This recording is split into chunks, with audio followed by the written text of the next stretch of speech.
Good morning, everyone, and welcome to Friday here at the Circuit Delatraz.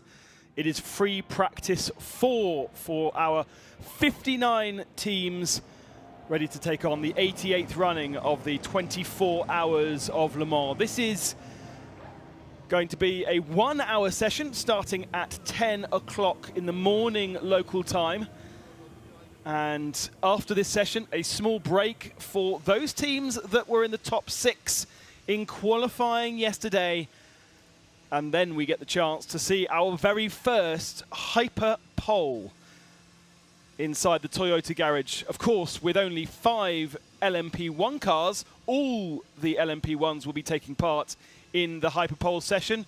And I wonder whether we might see some of those cars push for a time in this session just to see how they get on. Inside Rebellion, it looks like the 3 car is good to go, but perhaps the 1 car, which has had a few issues already. We've seen an engine change for that car in FP2 yesterday.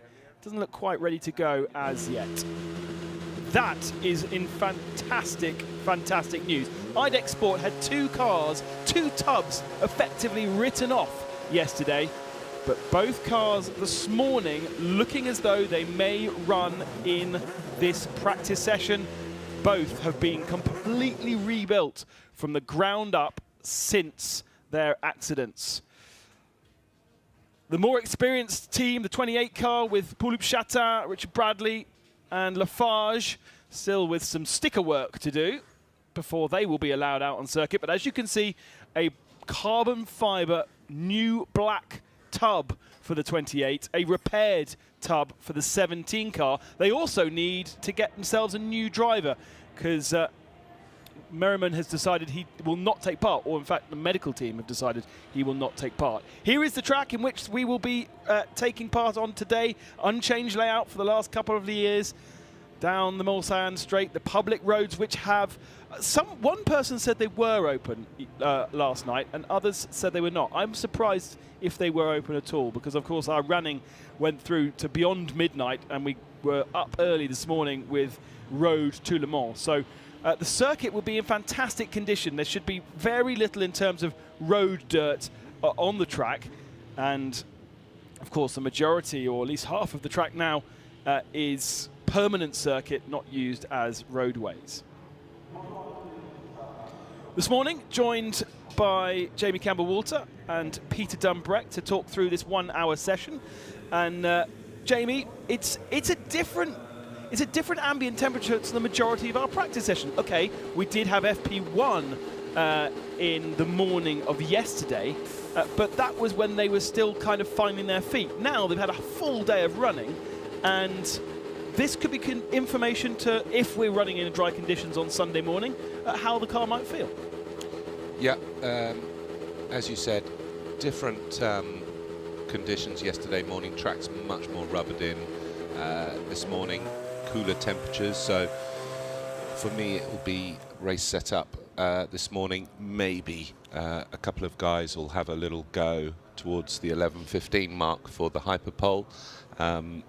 Of course, we've only got the top 6 from each class going through to that, and but I think most teams will be focusing on race setup. Certainly teams like IDEC, who didn't run yesterday, the teams that are not in hyperpole, they're going to definitely be getting information for this time of the morning for the race on Sunday morning. A quick look at the weather there. 18 degrees, would you believe, at 10 o'clock in the morning, but the track temperature barely above that. That is one of the things, one of the challenges that these guys are going to be faced with throughout the race, because there'll be such a big change in temperature. There is news for all of us. Patrick Pillay getting his helmet on for the 17 machine. So ignore that graphic down at the bottom. It is not Dwight. He has decided to not take part in this race after his accident yesterday. Managed to extract himself out of the car and roll over the tyre barriers, but a little bit shaken, we believe, and therefore will not take part.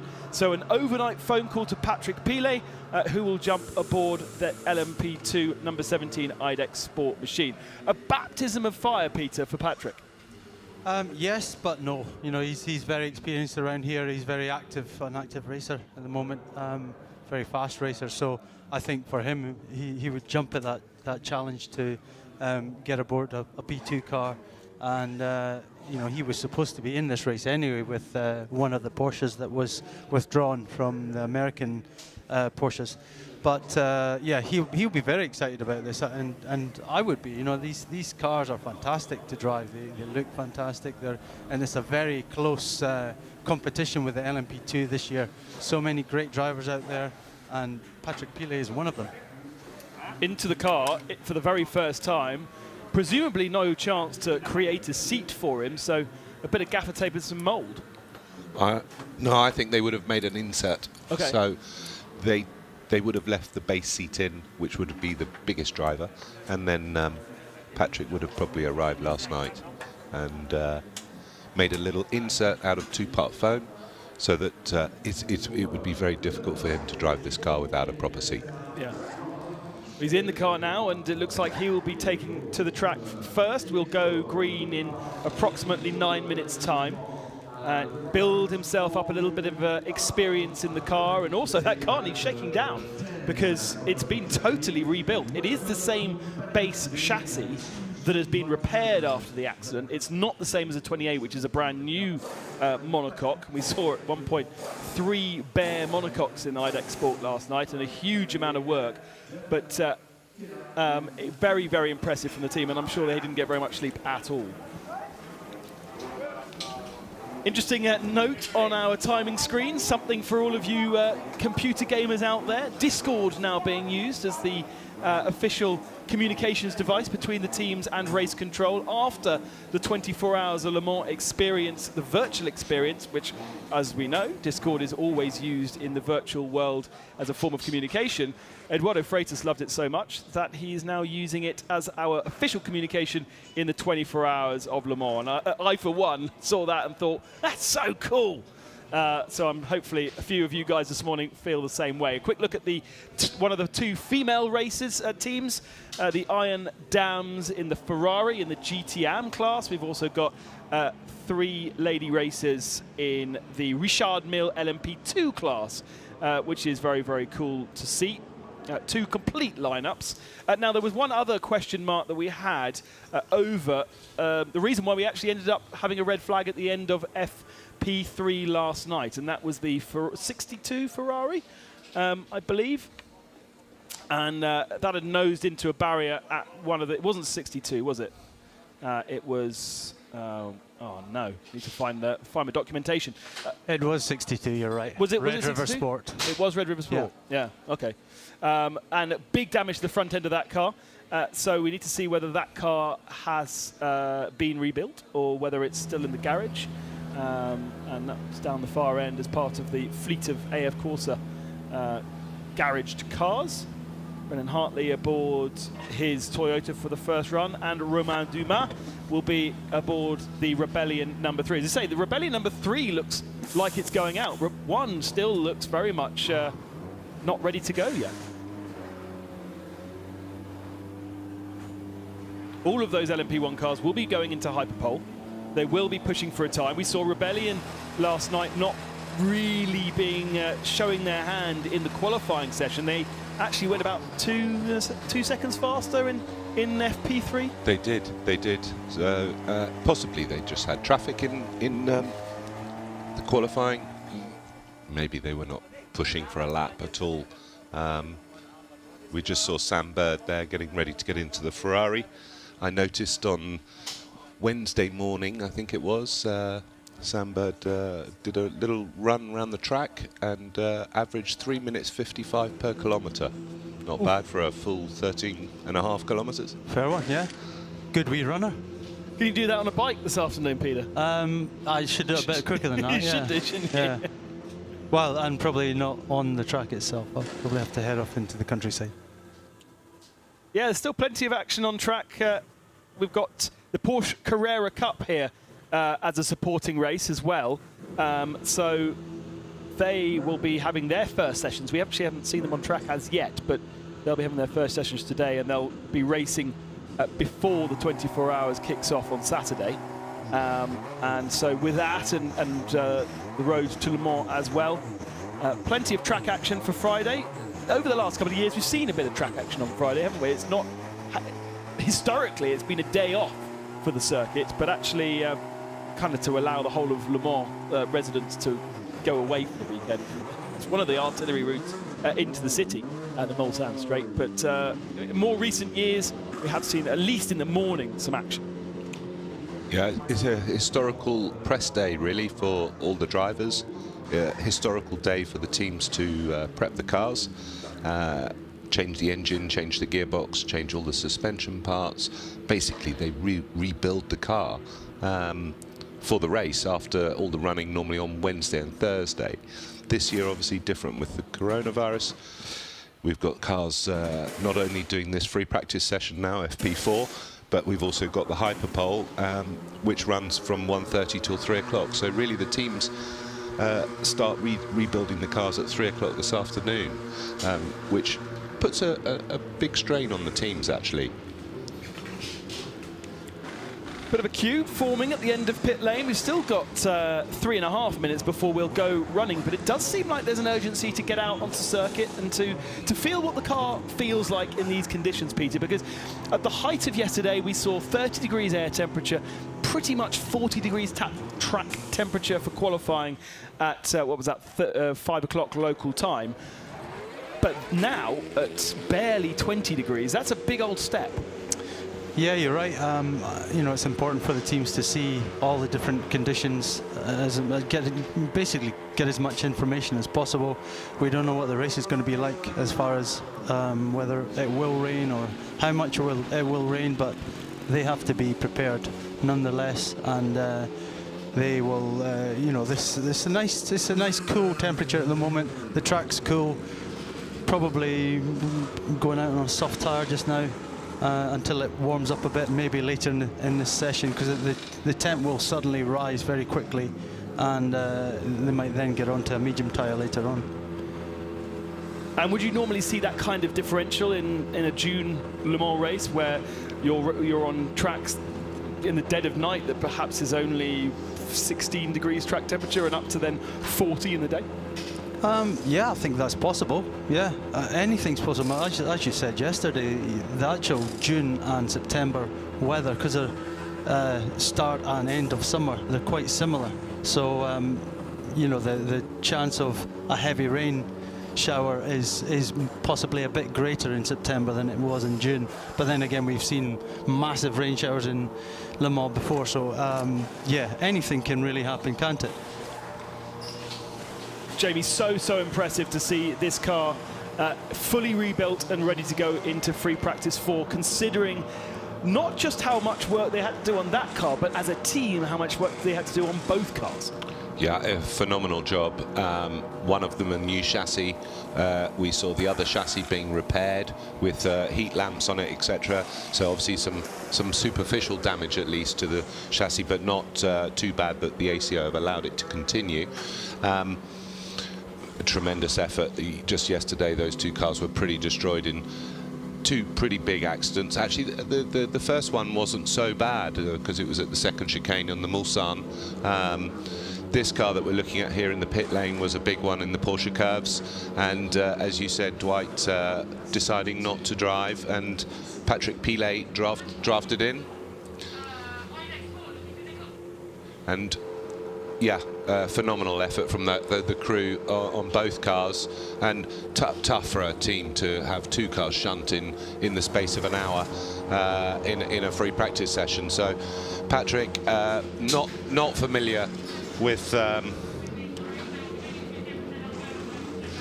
Nick Manassian is down in the pit lane, I think, with Haley, but yeah, tremendous effort from these guys to get both cars out there. And Patrick, yeah, works Porsche driver, very familiar with this circuit, etc., but not so familiar with LMP2. So his first few laps, luckily they've got a good 10, hour session, 9, and 8, he'll probably have 7, to warm up tomorrow morning 6, as well. But 5, of course, 4, the other two guys 3, have not. 2, 1. Pit exit is green. Race director Practice Eduardo 4 has Freitas started. giving it the green light, so we'll go. And yeah, so Patrick obviously also has to make way for his two teammates who have not done many laps either, and are both rookies here. Yeah, Jonathan Kennard, I didn't see him at all in the car so far. No. Has he driven any laps at all? You've got your fancy laptop. computer. You could tell us. Even better than that, I've got Alan McNish sitting next to me. Well, there we go. And he knows how to work that computer. Yes. All the cars streaming out. You notice when the Toyota LMP1 hybrid strolls down the pit lane, it's the only car with no noise. It just rolls down the pit lane on battery power. And what a sight, what a sound. Beautiful, beautiful, clear day at the Circuit de la Sarthe. Not a cloud in the sky. And an amazing, so far, amazing conditions here at Le Mans. As you said, temperatures and ambience are very, very similar to what you'd see in June. The only difference is the percentage rainfall that falls in September over June, and much higher in September. But Europe has seen a heat wave over the last couple of weeks, and for the moment it kind of hanging around. When we looked at the weather forecast a couple of weeks ago, it did look like we were going to get rain all the way through the week, and kind of heavy thunderstormy rain because it was breaking.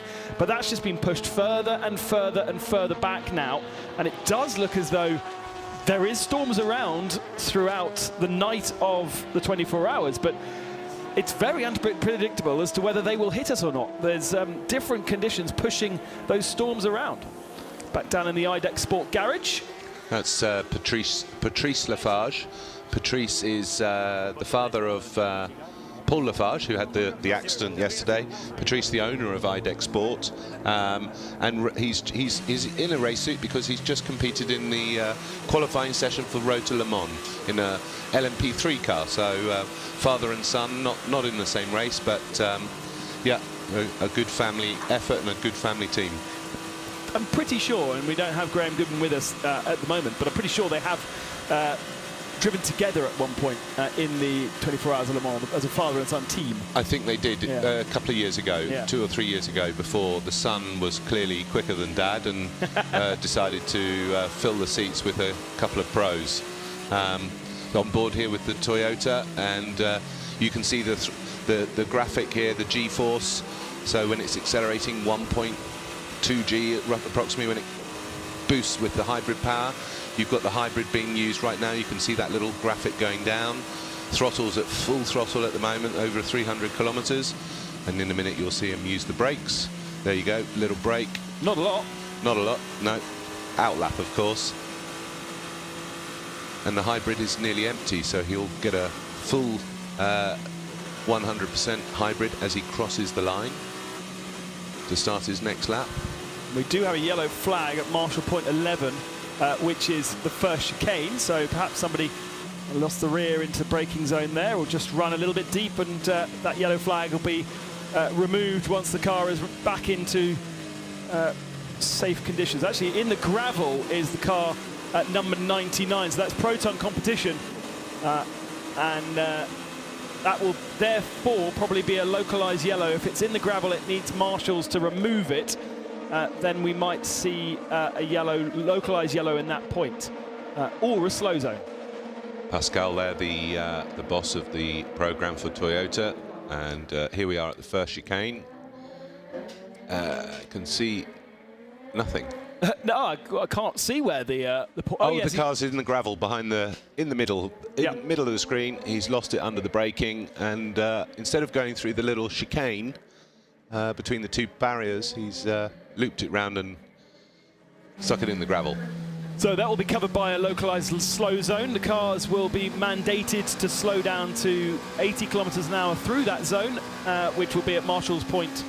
Well, that's not right. At 5? Oh no, so you slow down through 5, you have to be slow at 6, so that is coming on to Tête Rouge, and then it's slow zone from this moment here, and it hasn't actually come into effect yet, so this G-Drive car can blast through it, and it will be slow all the way through past the danger zone and then clear again after that point. So slow zone now. And there you go, you saw him hit the brakes, and he'll have a button which he pushes on his steering wheel, and he'll keep the car at a set speed in the slow zone. I think it's 80 kilometers an hour, isn't it? Yeah. And he now has to travel at 80k. This is to neutralize any issues for the marshals, which you can see now running across the road, to make it safe for that sector. Well, you know, again, outlap or possibly, no, I think that's an outlap, and I can't quite see which car it is. It's a 99 Proton competition, which is on our second page of our timing screen. So those of you who've got second pages. It's Lucas Legret. My French Peter. is, yes. Legret. Yeah, probably Legret, because no T in French. Plenty of letters in French where they're there, but you don't ever pronounce them. Yeah. Okay, it's Lucas anyway. So I've also done a little bit of research with Alan and about outlaps. No, about Kyle Tilley and Jonathan Kennard. Okay. In the IDEC car, or it's not IDEC, is it? It's yeah, it is. They have actually qualified already. Oh, have they? And but not in the night practice. Not in the night practice, but they've both done more than 10 laps in FP1, FP2. So yes, Pillay now has to get his laps. Then I guess they're going to get to run. Now, I don't know if we saw that car come back in. It would make sense that both the IDEC Sports did effectively a shakedown and back into the garage, and now they'll do check all the bolts and make sure everything is still as tight as it should be. Little spanner check. I'm curious as to see why this car is still in so many bits. It's one of few cars not to have come out onto the tracks yet. And actually, I'm getting confused. The Rebellion, both Rebellions did go out to circuit. Yeah. We did see the number one not looking very ready to go out to circuit, but it has. Bike Collars has not yet appeared.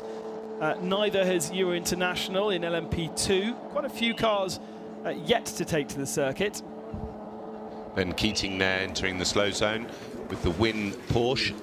You'll remember he was in the Ford GT40, the only, I think it was the only GT Ford GT40 to ever run, I think, last year. Yeah, in the box here with IDEC. So that will just be an install lap because this car has been completely rebuilt. The teams will, the engineers will just say to Patrick, can you do one out lap, install lap we call it, comes into the box, they take all the bodywork off, and they have a real good check around the car, check there's no leaks, because every single water pipe connection, they've got quick break dry connections for the oil lines, the water lines, the fuel lines, but they'll want to check that there's no leaks and anything else, and that everything's tight, and no leaks from the engine and gearbox as well, and just check the braking system, etc., and then they'll send him on his way. And presumably, with his experience, he actually probably doesn't need to do 10 laps. He's probably a 5-lap man, isn't he? Yeah. But I think they'll actually give Patrick at least a run, a full tank of fuel, and say, right, off you go. I'm not quite sure. Has Patrick driven an LMP2 car before? He's always in a Porsche. Oh, yeah. Yeah, but then you could say the same about Nick Tandy, but he's popped up in a P2 car as well. So I don't know, yeah. No, but Nick drove LMP2 in 2015 or something. Right. 2014 maybe. By Collis car there. But you know what? A car's a car. It is. And you just, you know, Pillay's very experienced, very fast driver anyway, and he'll get in and he'll just, yeah, do the job in it. I'd suggest that the Bicolor's car is trying to leave the pits, but perhaps a slight issue for that car. The mechanics going down to potentially retrieve it. Aboard that machine should be Tom Dillman. We saw that car have a bit of a strange one. We didn't really see what happened to Bruno Spengler last night, but he reported running over a curb and then hitting something heavy, which sent him into the wall, and the car returned without the whole front end really completely missing. The wheels were turning in the right direction, but the bodywork was kind of under the car more than anything else. And not totally clear as to whether the big hit was actually the bodywork going under the car or whether he hit something on the track. Either way, they've put a new front end onto that car and it's trying to leave the pits, but for the moment struggling to do so. Good news for the 28 machine. That was the first of the two IDEX Sport cars to be effectively written off in the barriers. That car kind of caught the curb at the second chicane and speared itself into the Armco barrier. And if you hit an Armco barrier, you know you've done big damage. So a brand new tub for the 28 car.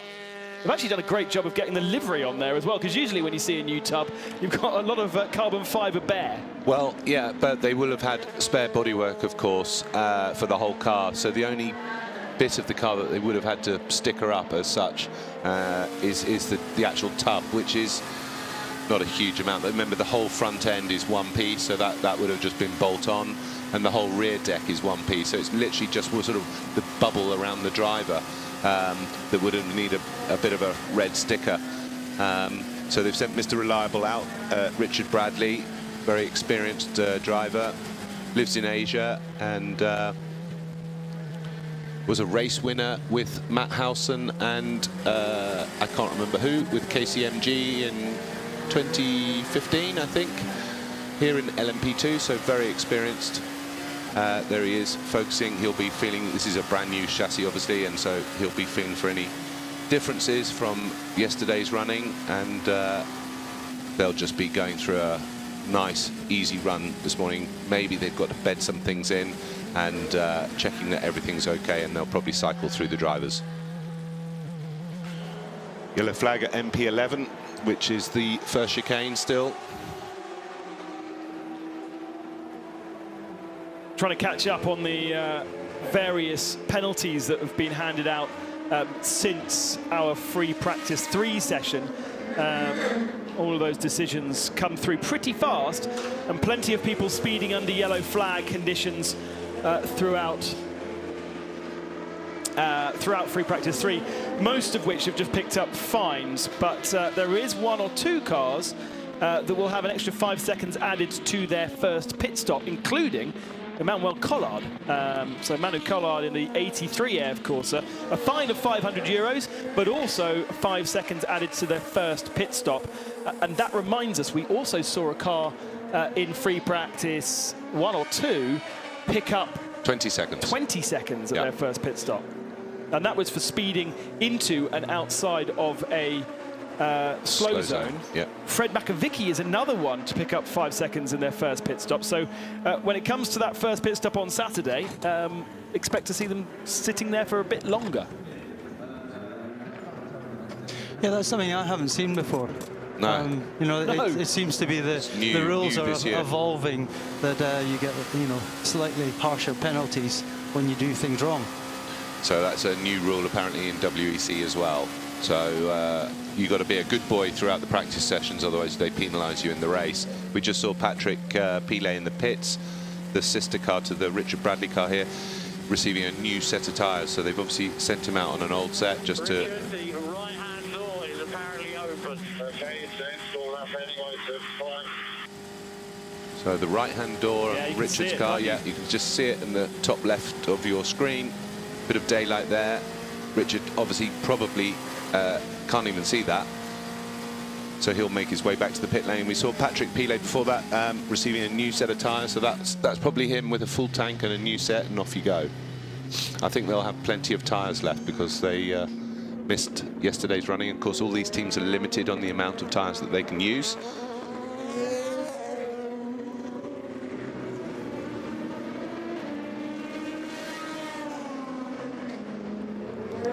So now, having done an install lap and had the car checked out, now they've got to bring him back in and check to see why that door is not latching on correctly.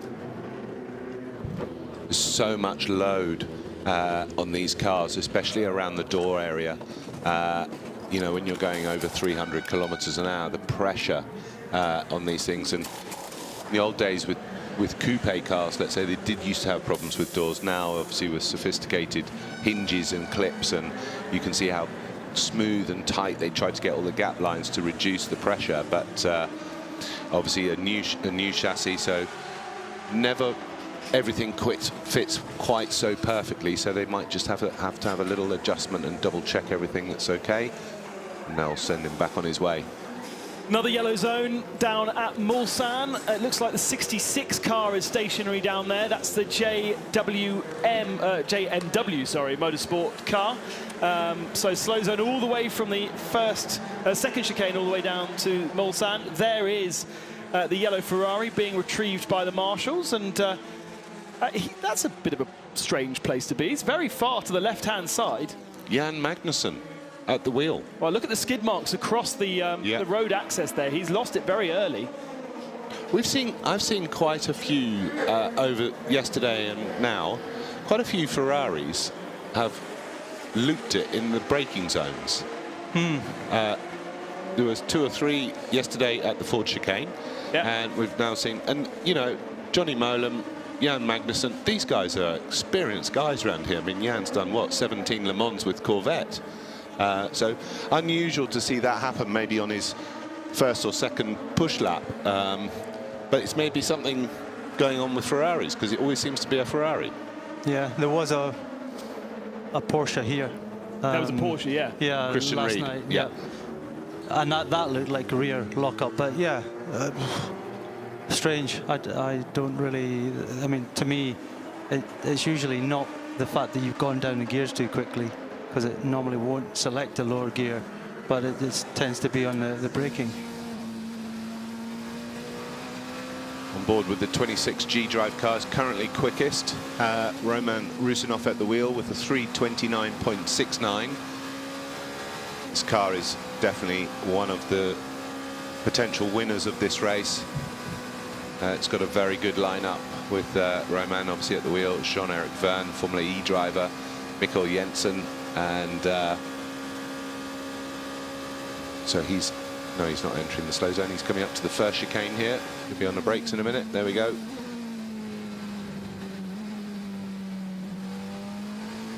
Interesting that none of the P1 cars are really pushing for laps right now.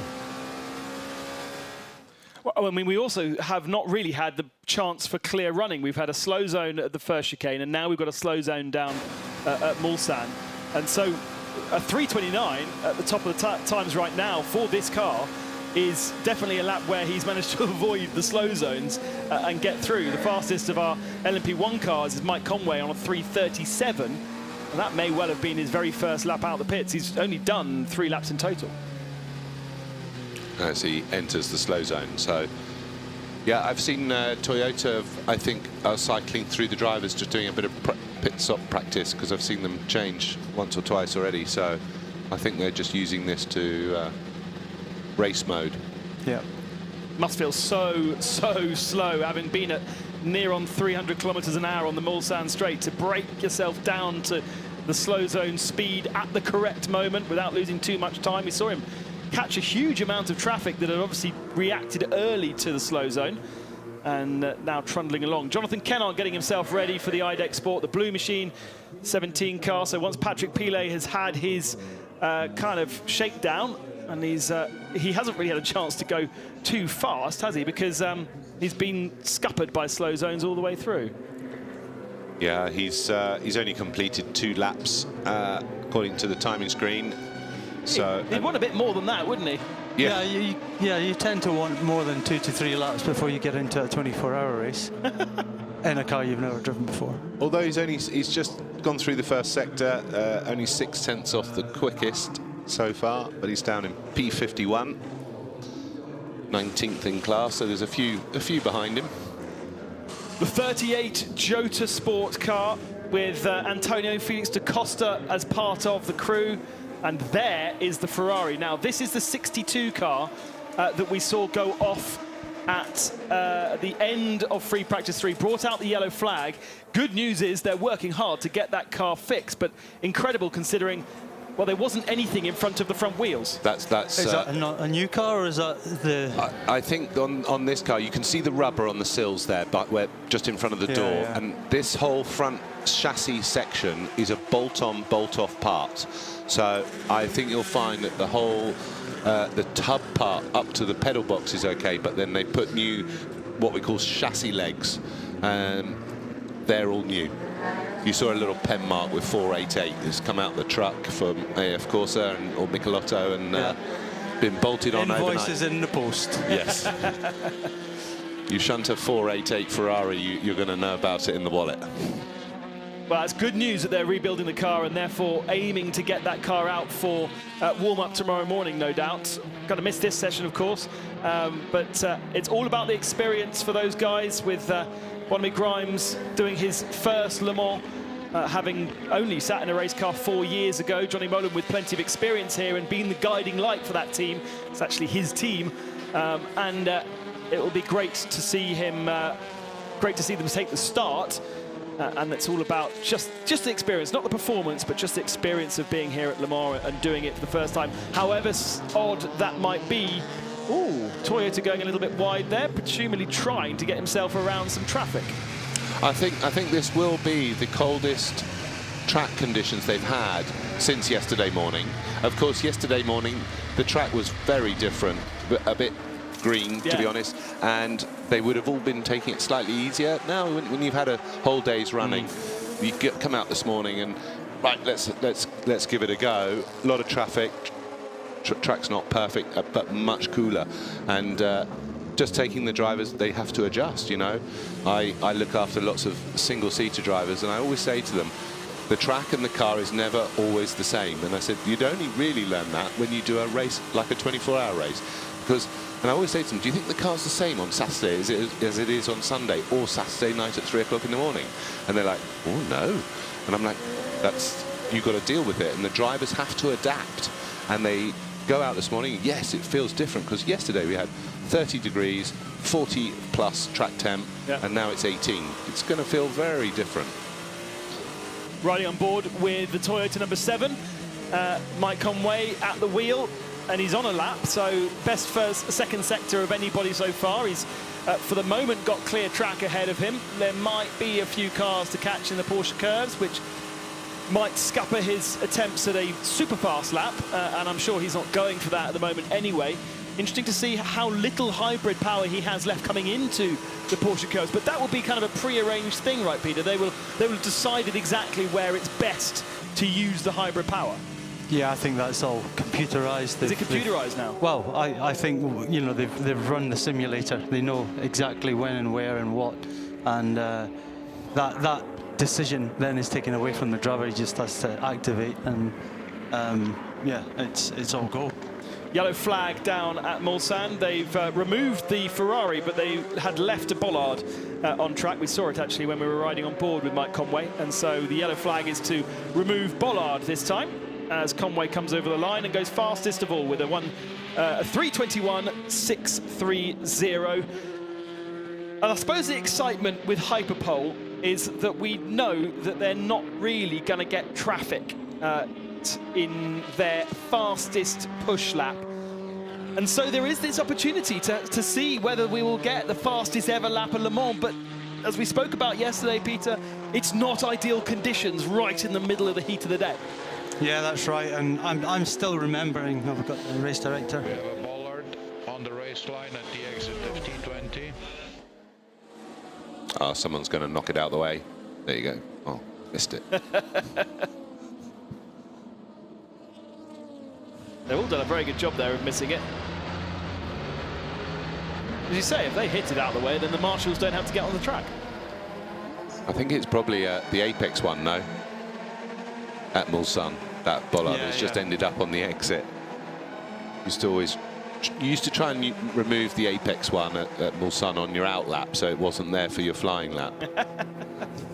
There was even a time way back when there was a very flat curb, and the apex was the tyres on the inside of the circuit. So I remember Bernd Schneider qualifying in '99 and just cutting right up to the apex tyres on the barrier on the inside of Mulsanne, and then after a while they said, no, Bernd, you're not allowed to do that, don't do that. Not allowed. So the IDEC car here not gone back into the garage, so pretty happy with it. And oh, number Okay. 11. That's one of our few Ligiers. You can see how different the car looks compared to the majority of LMP2 cars. Euro International car, isn't it? Not sure who's at the wheel, but a little grassy moment. Removed the advertising, but I don't think had too much in terms of damage to the car itself.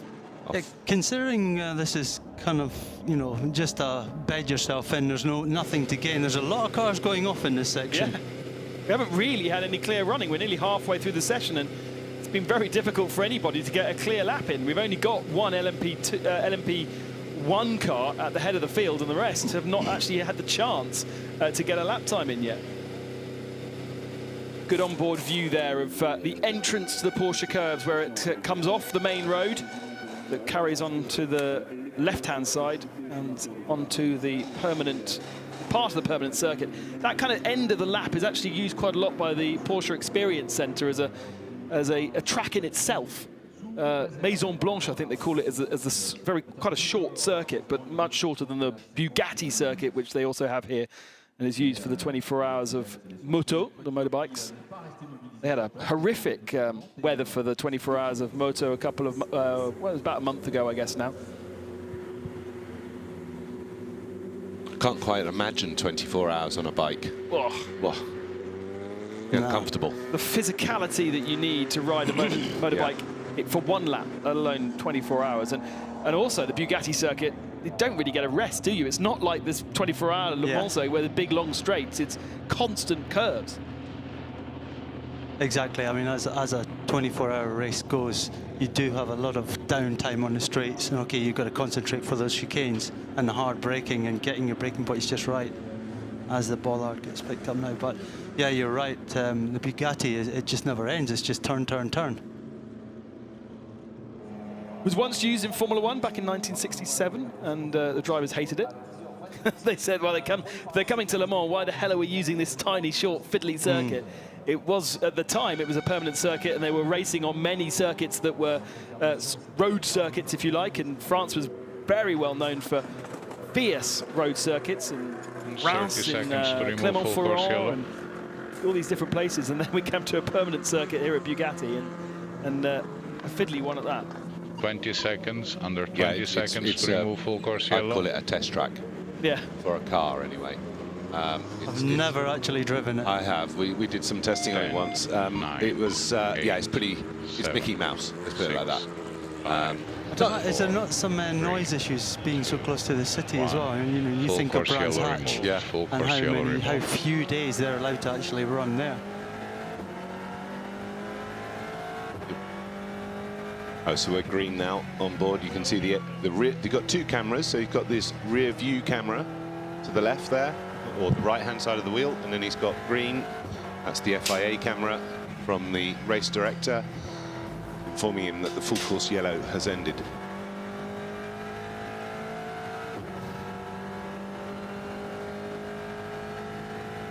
TF Sport, of course, one of the cars that will be going through to the hyperpole in a couple of hours, or less than a couple of hours actually, isn't it? 1:30. They qualified, I think, P2 in GT AM. Two Aston Martins dominated AM with, we think, the Delatraz car was Augusto Farfus at the wheel, or Gunn, it could have been, either one of those. Doing a great job, Aston, getting their numbers right, because also on pole and second in GT Pro. Sally Yulik aboard that car, getting in the laps, getting in the experience. Once again, you're only as fast as your bronze driver, your least experienced driver. There's very little between the pros in the field. They're all so fast and all so close to each other.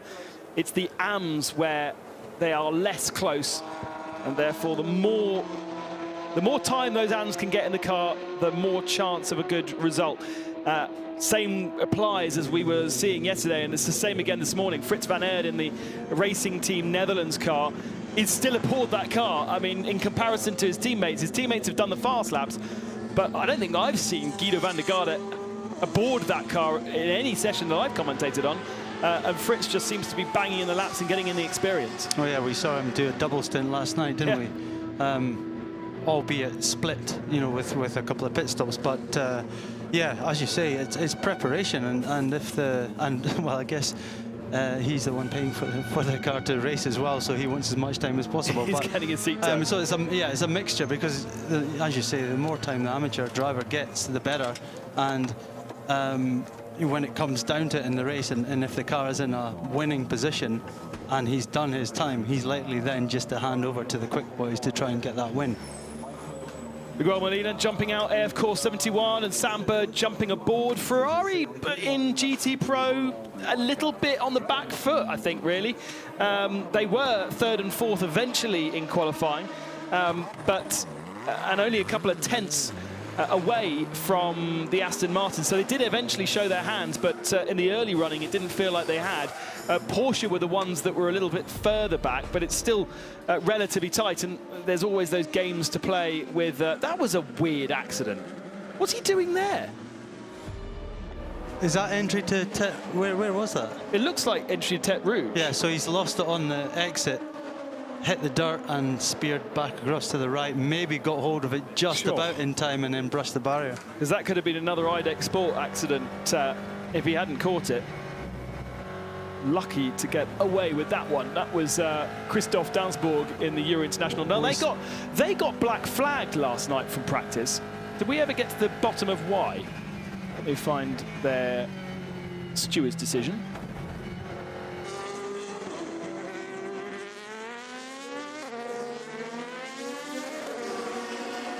Doesn't seem to be in any of our documentation, but he was black flagged out of FP3 at the start of the session. A look on the outside now at the TF Sport Aston Martin in almost Ferrari colours. It's actually the colours of Turkey, with Salih Yuluk being a Turkish driver. Plenty of years now experience. I remember when he first came into racing with Ewan Hankey and got himself in a lot of trouble in British GT over his first year. I think he got thrown out of the championship at one point for some rather naughty driving, but Tom Ferrier worked hard with him to settle him down, give him different teammates, and now he's a pretty accomplished racer. What are they doing there, Peter? If in doubt, use a hammer. Yeah. They're giving the brake calipers a wee knock. Yeah. Thanks very much. No, right. Yeah. Technical analysis there. Yeah. Brakes have stuck on somehow. I don't know. I think it's probably all these cars have got a quick change brake system. Oh yeah. So they've gone into the pits. They might be bedding in pads, so they might, but also be just cycling through, changing the brake caliper. And sometimes you undo the bolts and the guy goes to pull it off. Bear in mind, those things are pretty hot. And it might not be coming off, so a wee tap and off it comes. Hammers come in handy, you know, even in high-tech sports. The duct tape is your friend at Le Mans, that's for sure. Yeah, the brakes will be an operating temperature of a good couple of 100 degrees, up to 700 or 800 degrees. I think when you see them glowing red, I think the discs are around 800 to 900 degrees, aren't they? Yeah. So you're seeing a caliper running at 400 or 500 degrees. So, and that's centigrade, 300 maybe. Yeah. So pretty. You don't want to be touching it with your bare skin. Yellow flag in FP2. Sorry, FP2. Chicane 2. Marshall Post 16. We've just gone through there, and I wasn't paying enough attention to see what was going on, but now We are doing some nice compares with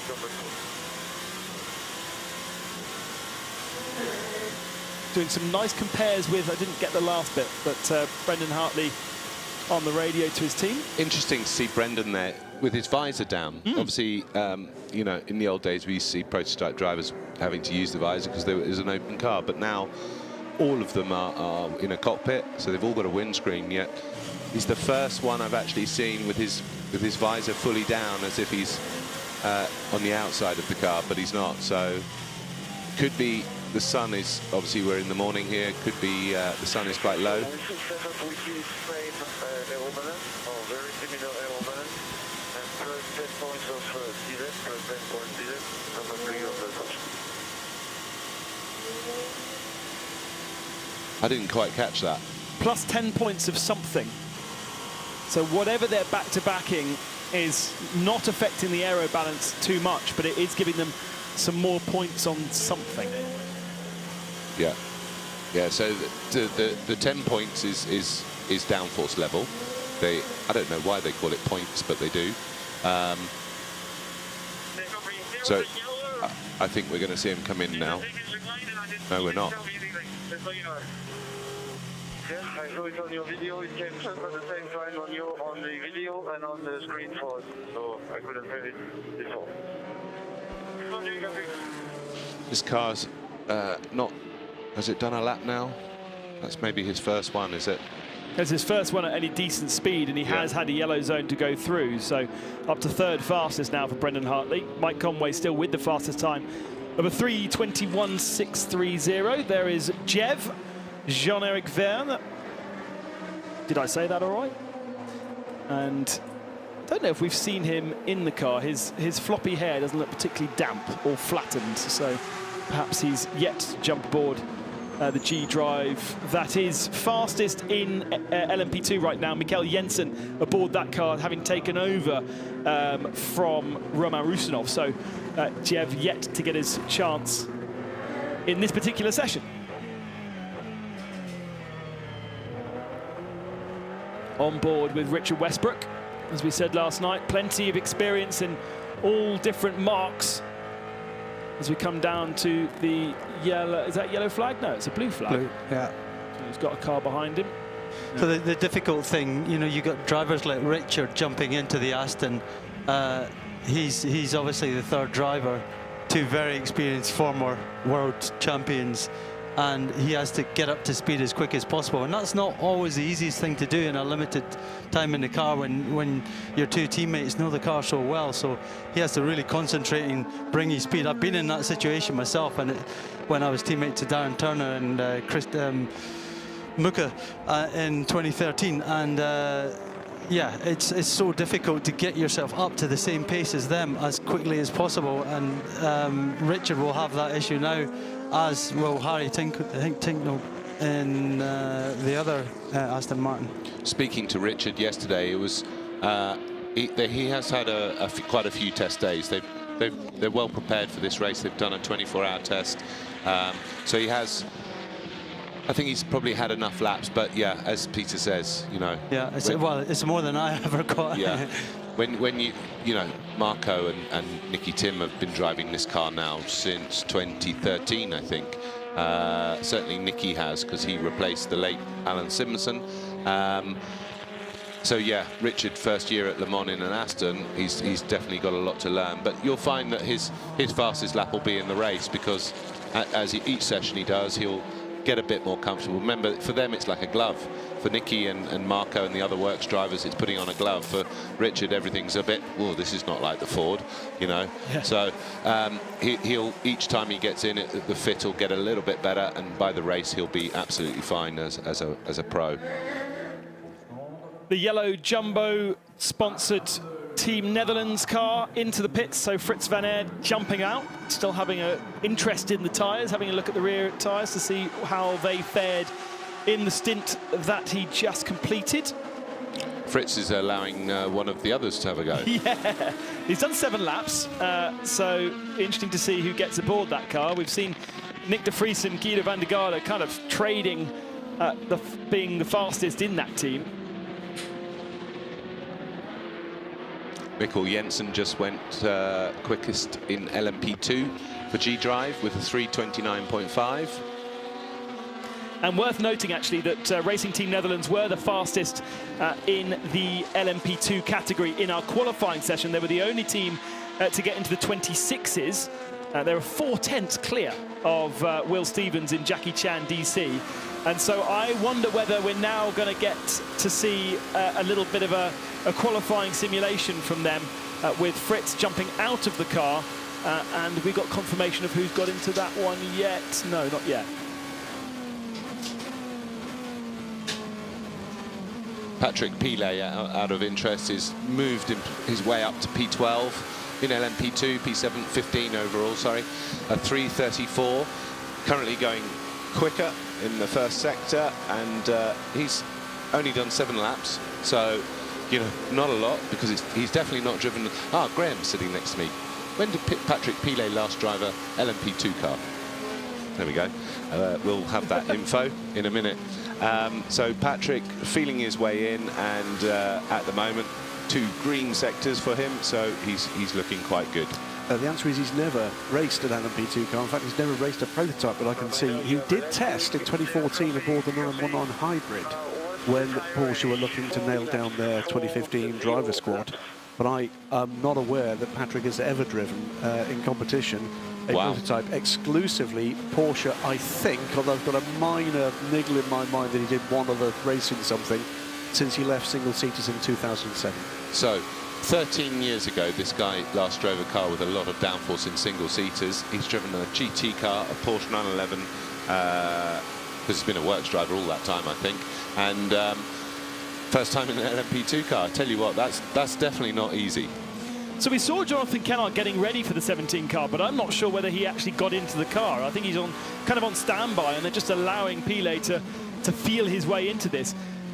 7 laps done. He's on, yeah, he's on that same stint that he has been since we saw him going out onto track. So Kennard may get a chance, perhaps, to jump in before the end of the session. We've got 18 minutes remaining, but as we highlighted already, Kennard has done his qualifying that he needs to do. He's done his 10 laps, I think, in FP1 actually, and so now Pillay probably doesn't need to do qualifying laps, so it's more a case of just getting him very comfortable. Here is the all-female team. Bajka Visser, a late addition to the squad after Catherine Legg picked up an injury from an accident in Paul Ricard, and Bajka, she's a works BMW junior driver and considered to be one of the very, very best in female races. Pushed Jamie Chadwick hard when she could in the W Series all-female single-seater championship, but God, this is a different beast. Those little W Series cars are based on Formula 3 cars, but then their engines are way tuned down in terms of what she's experiencing today. I know that the difference between a W Series car and that is enormous, let me tell you. I would say around a track like this, you're talking about close to a minute in lap time in difference. Oh, yeah. So, yeah, for the W Series car is a great car. It's been a great championship, and I think it's been hugely successful. But in comparison to, you know, 500-600 horsepower that the LMP2 car's got, with huge amount of downforce compared to the 220 or 30 horsepower they've got in W Series, or no, it's about 280, isn't it? But a massively different proposition for all 3 ladies. For Tatiana, not so bad, because she's been quite experienced now. She's driving in Super Formula, she's driven in F2, in F3, and then Sophia obviously racing this year in FIA F3 International Championship, so a bit more experience, let's say. But Bajka actually, I think, has done quite a few endurance races for BMW over the last couple of years, so a mixed bag in lineup terms, but I think they have really got quite a good, it's not a bad lineup. And she did do 3 years in Formula V8 3.5, as it was then known. Yeah. And so that will be a bit more of a similar experience.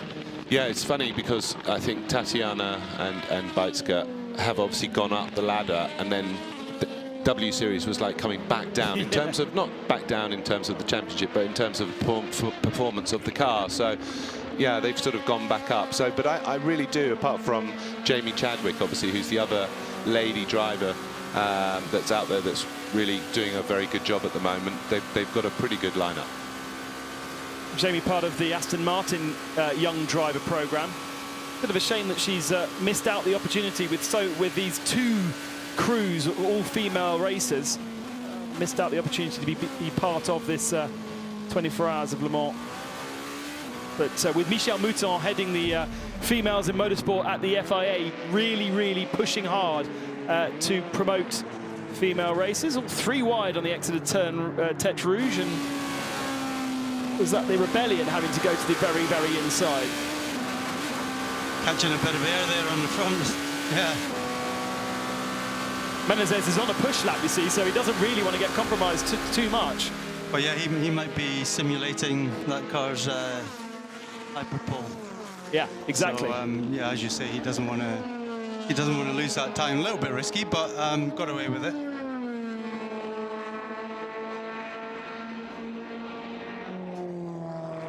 Toyota fastest with that time of Mike Conway's early on in our session. Now Jose Maria Lopez is aboard the 7 car, which had the edge in qualifying over the 8 machine. We didn't really see representative times from Rebellion. Now Gustavo Menezes goes fastest of all with a 21.1. We know that that car was able to do 19s at the start of our FP3, which was as the sun went down. So hot track temperature, but cooling conditions. Very different conditions this morning with cool track temperature and actually cooler air as well. That bike has it actually got out the pits? No, it spent more time going backwards in the pit lane. And yeah, oh dear, they're definitely having issues this morning. Only 4 laps completed. It keeps sending it down the pit lane, but it keeps sort of stopping halfway on its way out. So some issue of some kind. We're going to see someone do the classic. Yeah, slightly wide on the exit of the S's. I have actually done exactly that. And it's not a nice feeling. Yeah, as you come up over the hill there, the car goes very light, and it is easily done, especially in a GT car. In a GT car, it's quite a corner, and it's not just easy. That was the 34 car of Inter-Europol competition with Jacob Schmiskowski. In the car right now. Bit of grass cutting, and probably advisable to come into the pits and get the various ducts cleaned, as we see Nick Tandy, who missed out, unfortunately, on the opportunity to go into Superpole. Had they been able to run in FP2, which they missed basically 3 hours of a practice session, then perhaps they would have had a little bit more experience in running. But unfortunately, Nick just missing out. They will start the race in 8th position alongside the Jota of Anthony Davidson, Antonio Felix da Costa and Ricardo Gonzalez.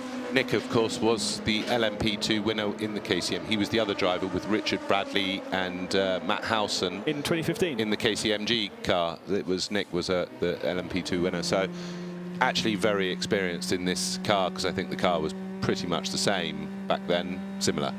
Yeah. So Nick, of course, experience in most of the classes here at Le Mans. I think LMP1, LMP2, GT Pro, and I think he's also done GTM.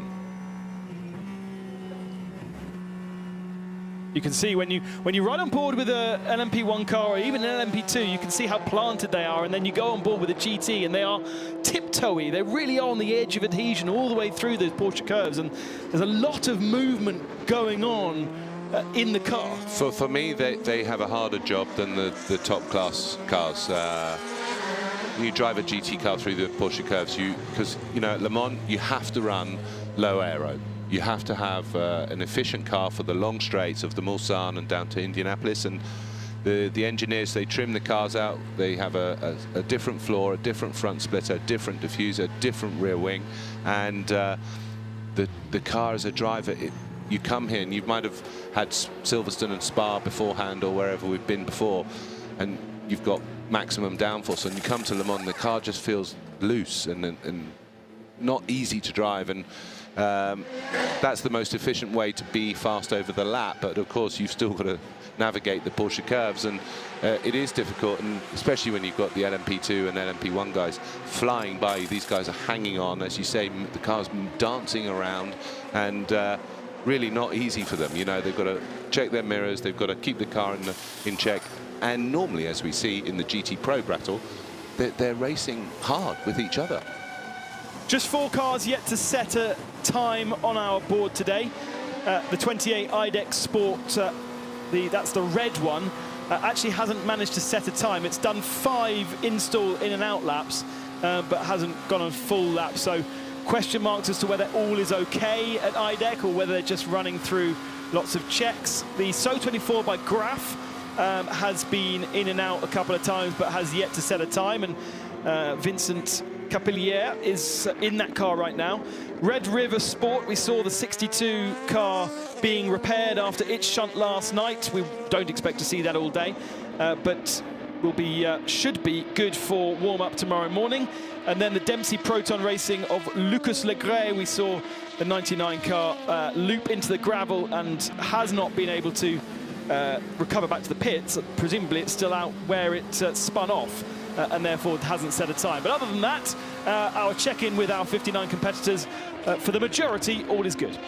On board there with Paul di Resta, who's just gone P1 in LMP2 with a 3:27.1. So Paul giving it some. You can see the car, the attitude of the car. It's bouncing around. These cars are very stiff, and Paul is having a little flash at the traffic in front of him. He's just gone green in the first sector with a 32.3, so he's definitely pushing. Yeah, and that's as good as he did in qualifying. Yeah, you could see that. It's almost identical to his time in qualifying, so he's obviously getting prepped for the Hyperpole. In that Hyperpole for LMP2, Team Netherlands, Jackie Chan DC, United Autosports with Paul di Resta, G-Drive Racing, the other United Autosports car, which is Alex Brundle, and then High Class Racing, thanks to Yamashita, the number 33 car. Those are the 6 that will be competing for the pole position.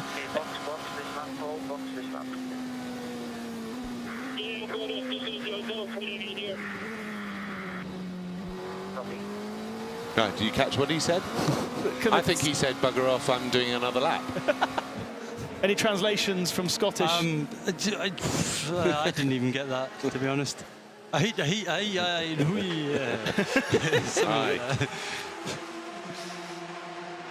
So yeah, starting 7th on the grid will be the Jota car, which is Anthony Davidson, Antonio Felix da Costa and Ricardo Gonzalez. G-Drive by Algarve, Ollie Jarvis, Nick Tandy and Ryan Cullen will start in 8th spot.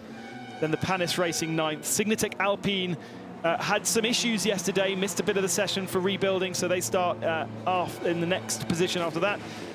Ben Hanley and Van der Zande in Dragon Speed 27 will be the next up. So there is Algarve Pro running 2 cars. 2 very different liveries, of course. Driver Bird has been abusing track limits. Black and white flag for the 71 car. Presumably in a GT car, easier to abuse these quite flat track curbs than it is in an LMP. That's right, and you've already touched on the fact that they're kind of dancing around in the corners a lot more, pushing the car to the limits. It's yeah, you think you're halfway through the corner, you think, yeah, I'm going to make this, no problem, and then yeah, the car has a bit of a oversteer moment or understeer, whatever, and it just starts to move towards the exit, and you think, oh, this is going to be close, but you keep your foot in anyway. You know, you don't lift out, you just keep your foot in. And yeah, then you end up getting that warning. But the important thing is just to take the warning and not to have it escalated to the next level of a penalty. So now the team will warn Sam Bird about that and say, right, calm it down. But he's not long in the car, is he? I'm sure he only went in about 2 laps ago. Yeah. And ultimately, if you do back out of it and try and keep the track limits, you're almost upsetting the balance of the car more. And if you're very much on the limit, that's kind of more dangerous for an AM driver to do than just to keep it straight. Well, yeah. Well, the thing is, I think what we're seeing now is all the qualifying drivers, all the Hyperpole drivers, letting loose and just pushing the limits and trying to see what they can do when it comes to the real qualifying. Nearly 3 wide going into karting there, which would not have been advisable. GT AM, GT Pro and LMP2. Nico Lapierre coming into the pits for Cool Racing. They missed out on a Hyperpole session. Right, yeah. So yeah, he's if he wants to keep his Black and white flag, car 7171 for track limit. limits. Black and white flag are 71 for track limits. There is 71. We've just been talking about Sam Bird and his abuse of the track limits. So yeah, I was just saying, yeah, if Nicolas Lapierre wants to keep his record going, he's not going to do it from the top 6 qualifying. He's going to have to win this race from a bit further back. But ultimately, how much does qualifying really matter? It's nice to do, right? But yeah, at the end of the day, it's a race pace, and we see it every year. There'll be a car that's way back in qualifying, just gradually finds its way, passing all the others. They've got a great race pace, and they gradually find their way to the top. From there, it's all about keeping it together, not making any mistakes, not having any issues with the car, and having a solid performance from all the drivers. Less than 5 minutes remaining of this session. It's starting to get hot on the timing screens with, as we say, the faster of the drivers going out and doing a little push. Antonio Felix da Costa improving up to a 3:29 that last time through. Brendan Hartley up to 3rd position in the Toyota with a 3:22.551. Still not matching that early time in the 7 machine as we ride on board with Brendan now heading down towards the braking zone.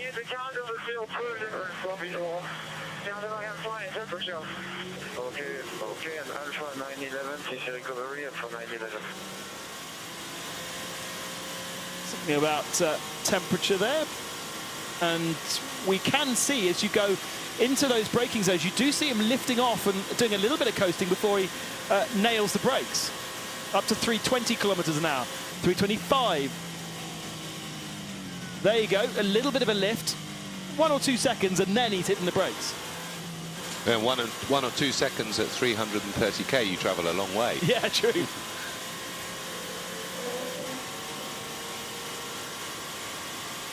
It's amazing how the hybrid deploys and the speed just whoosh, up it goes. And then hybrid stops and you're just relying on the little 2.4 litre engine, which obviously doesn't accelerate the car as quickly as the battery power. So you can see him here, it fires it out the corner. They get it up to the sort of terminal velocity, and then the engine just holds the car there.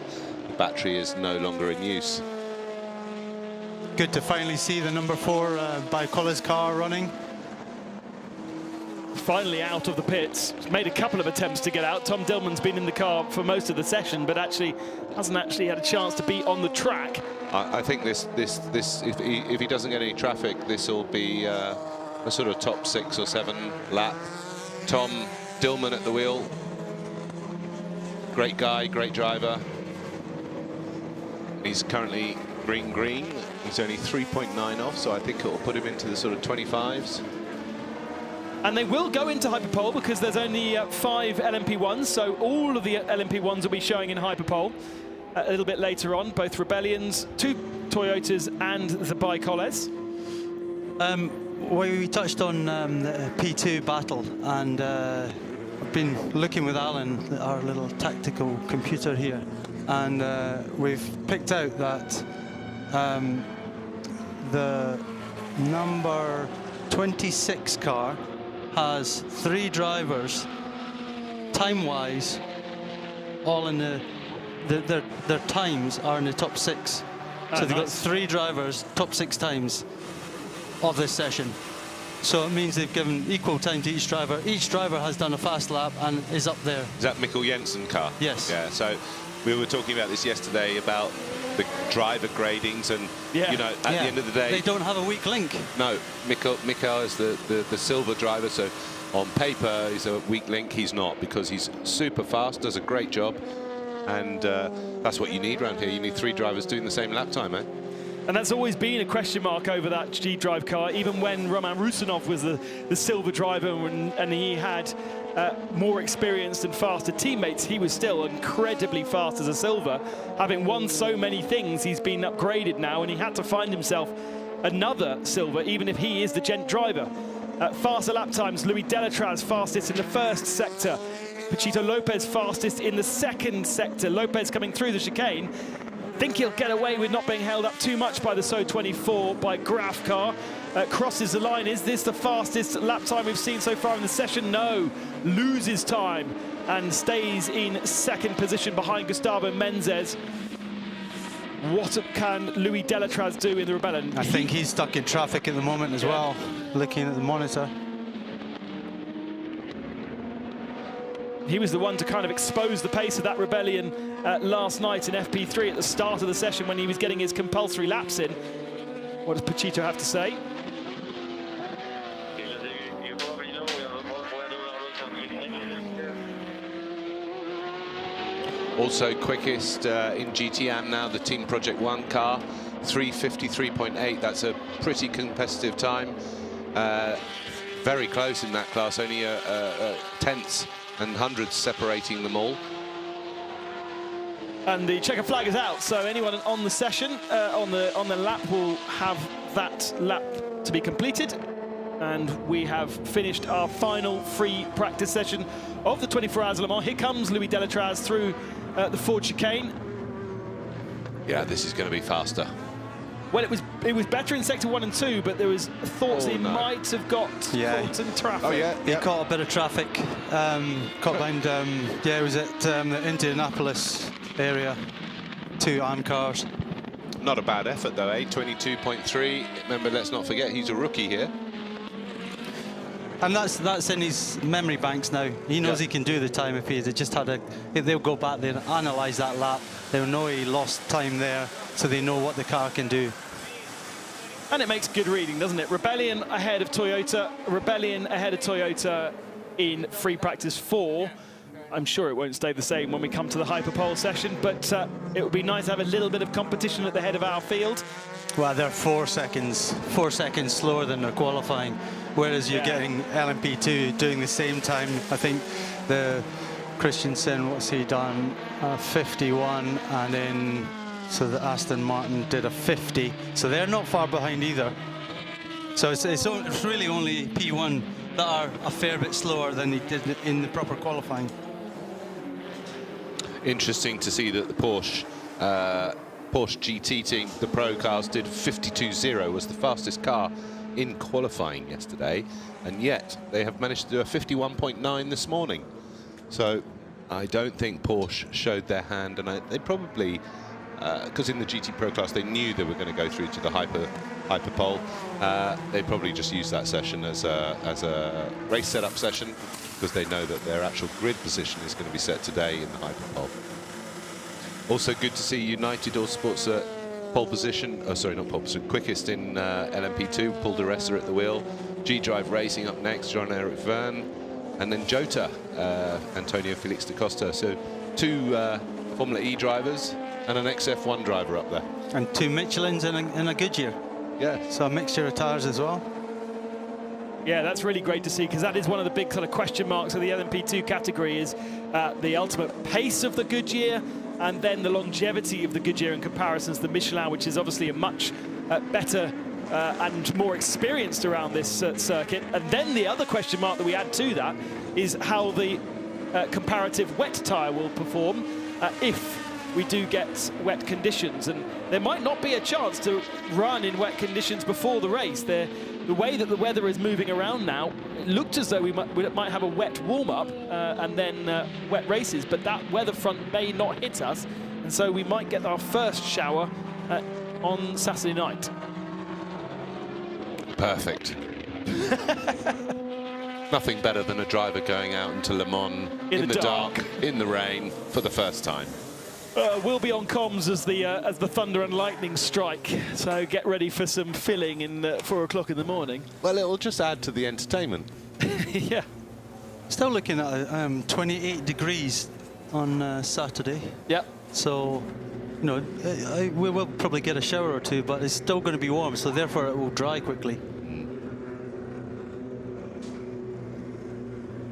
Yeah, Jota will be frustrated not to have made that hyperpole, with Antonio Felix da Costa showing that pace in the 38 car, 3rd fastest in LMP2 in this session. But they will not be in hyperpole. They missed out by just one position, and that one position was just over a 1/10 of a second. So they'll start in 7th spot.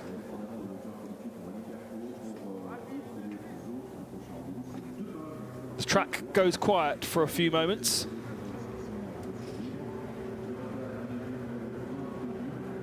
Hyperpole kicking off in half an hour. The brand new session for all of our runners, for you at home, for us to see how this works out, to establish the first 3 rows of each of our grids for the 88th running of the Le Mans 24 hours.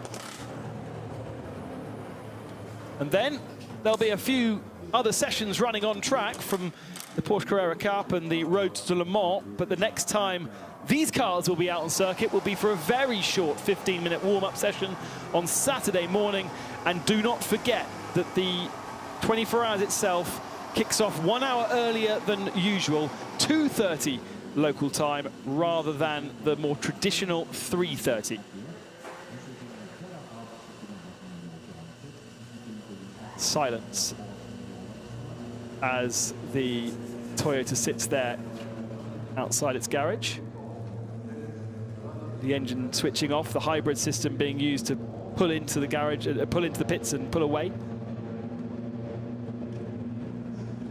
And all the teams going through their various system checks, getting the cars filled with fuel.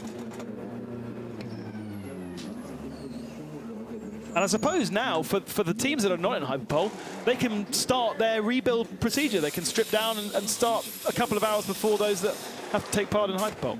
Yep, most of the field now, that's it, until the warm-up at least. So they will get to work. They're not in a parc fermé situation at all. They can do whatever they like, so they'll be changing engines,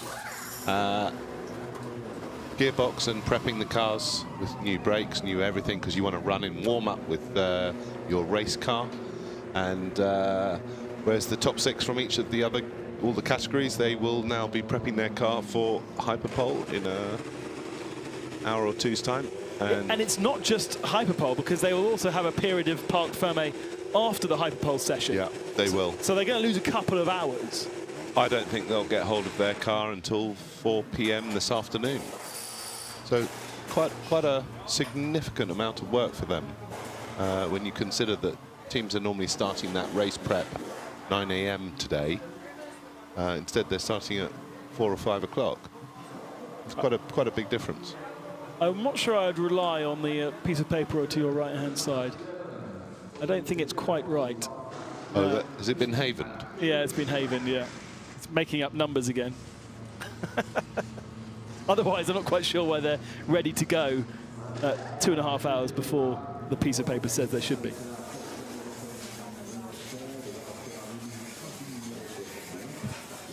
We saw a lot of incidents, didn't we, at the beginning of that? But everything calmed down, and I think quite a few drivers were caught out by track condition being cooler. And also probably because they were trying to get those least experienced drivers a bit more experience, and therefore we were seeing mistakes from, well, we saw Jan Magnussen spin off, didn't he? So he's not a gent driver at all. One of our 2 early slow zones. One thing he probably isn't that used to, though, is a Ferrari. Yes, exactly. And as we spoke about last night, they all feel different. Very, very different. A trouble-free session for the 17 car, finished 15th in class. Yeah, they got some laps in. They did well. The other team, the 28 car, is it? Yeah. Paul Lafarge. They had a bit more. They had a door issue, didn't they? And then they struggled to get all their laps in, actually, but because they only completed 7 laps, so still some work to do for them. But of course, they will not run now until tomorrow for the warm-up. So just a reminder, we did not see the 62 Ferrari of Red River Sport on track, but we did see them rebuilding the front end of that Ferrari. So it looks like we will have a full complement of 59 cars when it comes to the race on Saturday lunchtime.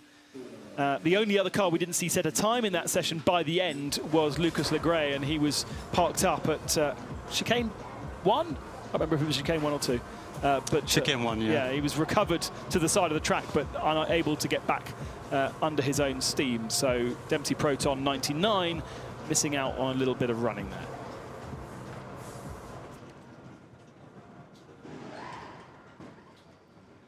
Bit of driver change. Practice, muscle memory for all of these drivers to not be fumbling around, getting in and getting out. There's so many little bits and pieces, Peter, to plug in and make sure you don't trip over when you're getting into, especially into these LMP2 cars that are so compact. That's right, yeah. But we saw a rule change, didn't we? Haven't they lengthened pit stops now? Or was that my imagination? Weren't we talking about that a couple of days ago, where they lengthened the It's based on the minimum amount of laps that you've completed. It's seconds per lap completed for your stop. So it's basically not as much a rush as it used to be. And it's a safety issue to try and make sure everyone gets in the car in time and the belts are tight and before they leave the pits. Yeah. I think we've been given a list of the drivers that are going to do hyperpole. Is that possible? Yeah, we'll get to that in just a few moments' time with Martin. I'd be surprised if it was, looking at some of those names. Yes. Free practice 4 is over. There is the result of the session. Rebellion ahead of Toyota. Rebellion Toyota in the LMP1 field. The fastest United Autosports LMP2 car. Paul di Resta setting that time. Fastest GT Pro Porsche this time ahead of Aston Martin and Ferrari. So that a little bit more information for everybody to understand what the actual pace of these cars are. And Porsche at the head of the AM category as well with the 56 Team Project 1 machine. And we will see that car with Edigo Perfetti out in the hyperpole session, which is coming up in about 15 minutes' time. Going through the various cars that had a few maladies, including the JMW Motorsport car with Jan Magnussen going off at Mulsanne into the gravel trap, got towed back onto the circuit, managed to recover back to the pits, and those two cars that did not set a time at the bottom of our 59 field. A little bit of relief and a little bit of relaxation finally for IDEX Sport. That all-night rebuild of 2 LMP2 cars. They've got a brand new driver in that car within Patrick Pillay to get the experience, and now talking to the ACO TV about, well, not their night as drivers, but the team have worked incredibly hard. Engine change going on there. That's the 92 Porsche that should be going out in 15 minutes time, and there's no engine in the back of that. Pretty sure that's what I saw just then.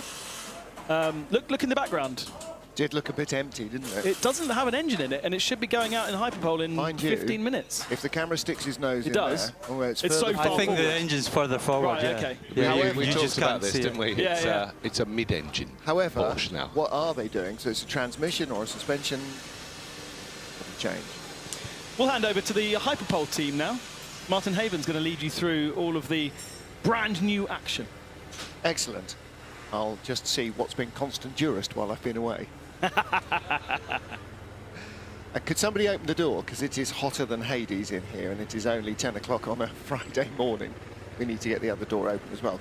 Good morning, everybody. Martin Haven. Alan McNish has been sitting in the corner beavering away on the strategy lappy and demanding cups of tea. Graham Goodwin has been catching up with all the news that's fit to print. And more.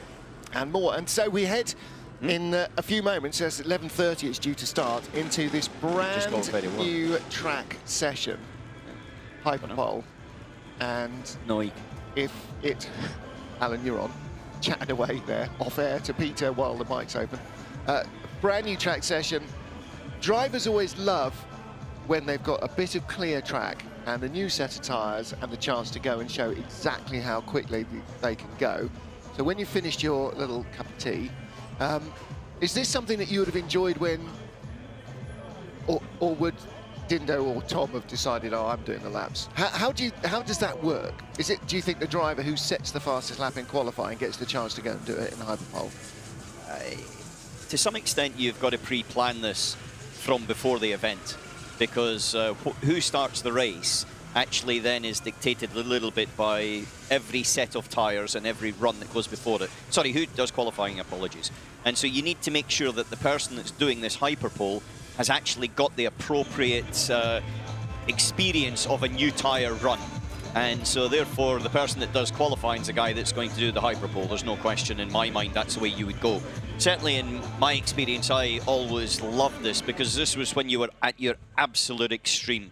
It was a case of you were venturing into the unknown, especially here at Le Mans, because it's not very often you're able to take the fuel out of the car with a brand new set of tyres. And as it is now, with a very clear track, because we have only got 24 cars on track, so half the number that we usually have, less than half the number. And so therefore your opportunity to do this is something that you just, you would love. There is no question about it.